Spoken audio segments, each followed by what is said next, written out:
তো খুব সংক্ষিপ্ত বক্তব্য রাখার জন্য অনুরোধ করছি সৈয়দ রণ, কবি ও সাংবাদিক। আসসালামু আলাইকুম রহমতুল্লাহ।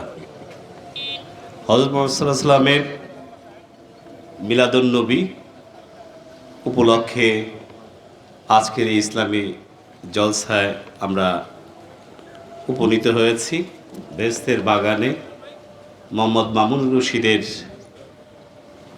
কেন্দ্র করে উসিলায় আল্লাহ পাক রব্বুল আলামিনের দরবারে লাখো লাখো শুকরিয়া। আল্লাহ পাক রব্বুল আলামিন যেন আমাদের প্রিয় কবি মামুন রশিদ মহোদয়কে ব্যস্ত নসিব করুন, সবাই বলে আমিন। কবির যে ব্যাপারটি সেটি নিয়ে আমি একটু আলোকপাত করতে চাই। সেটি হলো, পবিত্র কোরআন যখন মক্কায় মদিনায় নাজিল হয়, আল্লাহ পাক রব্বুল আলামিন হযরত মুহাম্মদ সাল্লাল্লাহু আলাইহি ওয়াসাল্লামের উপর নাজিল করেন বিশ্বনবী। তখন বিধর্মীরা কোরআনকে নিয়ে চ্যালেঞ্জ করেছিল, তারা বলবার চেষ্টা করেছিল যে পবিত্র কোরআন হযরতের বাণী, এগুলো তার মন গড়া উক্তি। তখন নবী করিম সাল্লাল্লাহু আলাইহি ওয়াসাল্লাম সিজদায় পড়ে যান, আল্লাহ পাক রব্বুল আলামিনের কাছে এ ব্যাপারে তিনি প্রার্থনা করেন।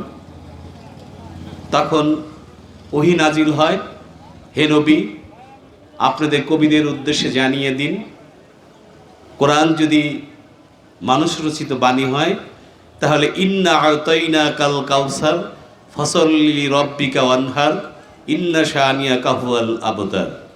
এই লাইন তিনটি আপনি টানিয়ে দিন, এরপর কবিরা পরম্পরা লাইনগুলো যুক্ত করতে থাকুক।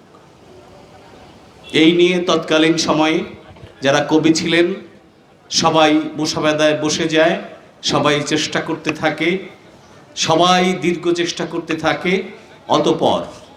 অতপর একজন কবি শেষে একটি লাইন যুক্ত করেন, লাইসা হাজা কালামুল বাশার ইন্না আতাইনা কাল কাউসার ফসল্লি রব্বিকা ওয়ানহার ইন্না শানিয়া কাহুয়াল আবদার লাইসা হাজা কালামুল বাশার।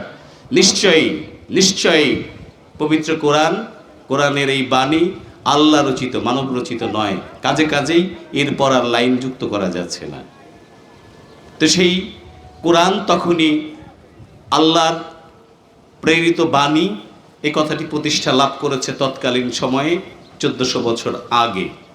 এরপর আমরা যখন ছোট ছিলাম তখন আমরা পড়তাম বালাগুলুলা বিকামালিহি কাশাফাদ্দুজা বেজামালিহি হাসনাত জামিউ খিসালিহি সাল্লু আলাইহি ওয়া আলিহি।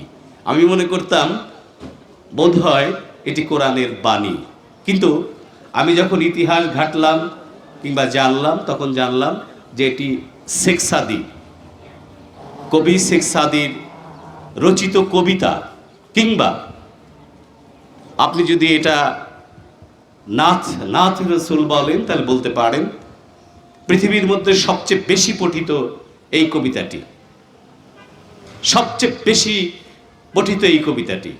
এরপর আমি আরেকটি উদ্ধৃতি দিব, সেই উদ্ধৃতি হলো আল্লামা ইকবাল, অবিভক্ত ভারতবর্ষের তিনি কবি ছিলেন। তিনি রাজনীতিবিদদের হাতে হত্যা হয়েছেন, খুন হয়েছেন। তার শ্রেষ্ঠ একটি উক্তি আমি বলতে চাই, সেটি হলো, হে আল্লাহ, তোমার বেহেশতে তোমার ইমানদার বান্দাদের, মুসলমান মুত্তাকিদের, পরহেজগার বান্দাদের তুমি তোমার বেহেশতে নসিব করো। আর আমি আল্লামা ইকবাল, আমার বেহেশত লাগবে না, আমাকে শুধু তোমার সৃষ্টি রহস্য সম্পর্কে জানবার জন্য তৌফিক দান করো। তা আমি আল্লামা ইকবালের এই উদ্ধৃতি থেকে বলতে চাই, আল্লাহ পাক রব্বুল আলামিন আমাদের যাদের আজকের এই বেহেশতের বাগানে বসবার তৌফিক দান করেছে, সবাইকে আল্লাহ পাক রব্বুল আলামিন বেহেশত নসিব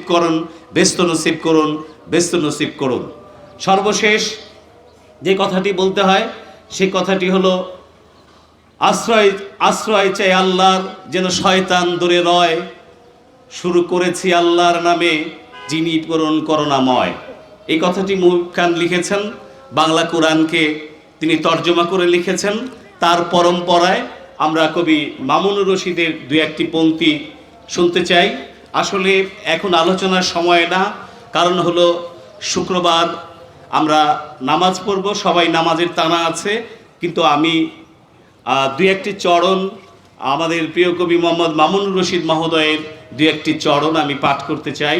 আল্লাহ পাক রব্বুল আলামিন মামুনুর রশিদকে আমাদের মতো এখানে যারা নাফরমান বান্দা আছি, আমাদের মতো যারা গুনাহগার আছি, যার হাতকে আল্লাহ পছন্দ করেন তার হাতের ওসিলায়, যার দোয়াকে আল্লাহ পছন্দ করেন তার দোয়ার ওসিলায় আজকের এই মঞ্চ থেকে আমি আহ্বান জানাবো, আল্লাহ পাক রব্বুল আলামিন তাকে কবুল এবং মঞ্জুর করে নিন, বেহেশতের সর্বোচ্চ মোকামে তাকে অধিষ্ঠিত করুন। তিনি লিখেছেন, যেন বৃষ্টি চৈত্রের দাবদাহের পর, যেন শিশির গোলাপের কমল ডানায়, যখন বিশিত বিশ্ব সভ্যতার শিরোচ্ছেদ চায়, ভেঙে পড়ে বাতাসের সিঁড়ি। মোহাম্মদ মামুনুর রশিদ তিনি কবিতায় আবার লিখেছেন, স্বপ্নের সলিল গন্ধে ঘুম ভাঙে, জেগে উঠি ঘুমের ভেতর, আবার কে তোমাকে করেছে এমন আরাম, বিরামহীন পাখি দিয়েছে জীবন কেমন, জল ওর অনল ভরা আঁখি।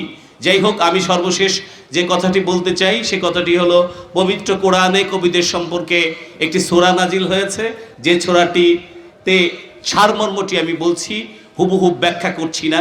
সেটি হলো,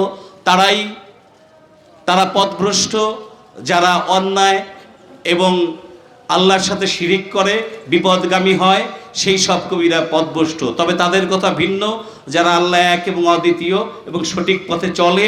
পবিত্র কোরআন আল্লাহর বাণী, হযরত মুহাম্মদ সাল্লাল্লাহু আলাইহি ওয়াসাল্লাম পৃথিবীর শ্রেষ্ঠ মানুষ, বিশ্ব মানুষ, এই আকীদায় যারা বিশ্বাসী তাদের কথা ভিন্ন। এরকম একটি সূরা নাজিল হয়েছে। সবাই আমাকে একটু কথা বলবার সুযোগ দেওয়ার জন্যে আমি মহান আল্লাহ পাক রব্বুল আলামিনের দরবারে লাখো লাখো শুকরিয়া আদায় করছি। ওমা আলাইনা ইল্লাল বালাগ। আজকের অনুষ্ঠানে সম্মানিত সভাপতি মহোদয়, মোহতারাম সভাপতি মহোদয়ের সম্মতিক্রমে শেষ করছি।